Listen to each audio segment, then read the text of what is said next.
Hello, c'est HR, votre chroniqueur. Alors, comme chaque samedi, je vous présente une production From Asia. Plus précisément, aujourd'hui, une production de Corée du Sud. Il s'agit d'une série de 16 épisodes. 16 épisodes, chacun de 60 minutes. Elle a pour titre Sisyphus, le mythe, et appartient au registre de la science-fiction. Alors, sa première diffusion fut en 2021, mais perso, je l'ai découvert récemment. Alors certes, c'est de la science-fiction, mais in fine, il y a un côté thriller, action et romance qui s'y retrouve totalement entremêlés. On y suit donc le personnage Han Tae-sul, un génie de l'ingénierie et cofondateur d'une grande entreprise de technologie, qui découvre un secret lié à la mort de son frère. Il se retrouve entraîné dans une guerre temporelle avec l'apparition de Kang Se-ho, une mystérieuse combattante venue du futur pour l'aider à empêcher une catastrophe mondiale. Alors oui, ce pitch fait penser aisément au pitch de Terminator. Mais la comparaison s'arrête là. Naturellement, il faut aimer les voyages dans le temps et les paradoxes temporels pour apprécier au mieux cette série, qui se situe dans un monde dystopique où la technologie est largement plus édulcorée que de nos jours. Alors je vous l'ai dit, en dehors de la science-fiction, il y a le côté romance, car la notion d'amour au-delà du temps et du destin est redondant au fil des épisodes. À cela s'ajoute la résilience humaine et la quête de vérité, et surtout la responsabilité individuelle face à un avenir collectif. Alors c'est clair, on est loin des productions hollywoodiennes.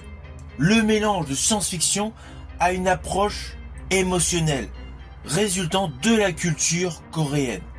Et l'idée d'un futur apocalyptique lié aux actions présentes rend l'ensemble de cette série possible. À cela s'ajoutent des effets visuels et effets spéciaux de bonne qualité et surtout, comme d'habitude, dans les productions From Asia, des combats extrêmement bien chorégraphiés et des décors futuristes naturellement crédibles. Alors oui, il y a certains CGI et VFX qui ont une texture approximative. Mais n'oublions pas qu'il s'agit d'une série télé et non d'un long métrage. De ce fait, cela passe largement. Surtout que les protagonistes Cho Seung-wook et Park Shin-hye livrent des performances totalement investies. Une fois que vous aurez vu cette série, c'est indéniable que vous ferez le rappel avec des séries SF comme Dark ou 12 Monkeys.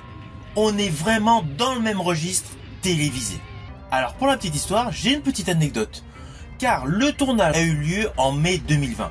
Forcément, vous vous doutez, année 2020, année de la Covid-19, et justement cette série a été suspendue durant la pandémie.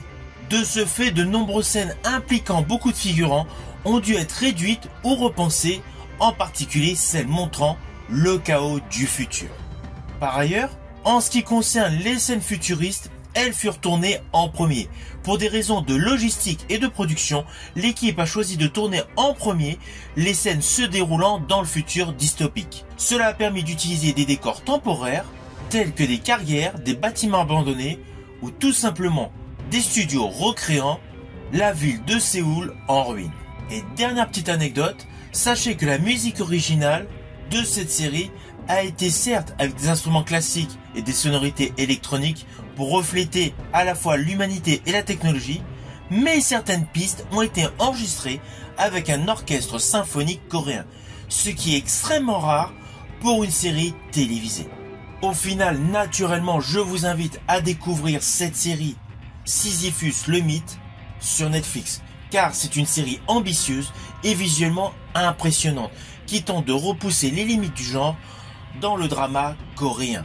C'est un produit totalement innovant dans la culture. Si vous avez aimé ma vidéo, n'oubliez pas, petit pouce vers le haut, pensez au partage. Quant à moi, je vous dis à bientôt pour une prochaine vidéo.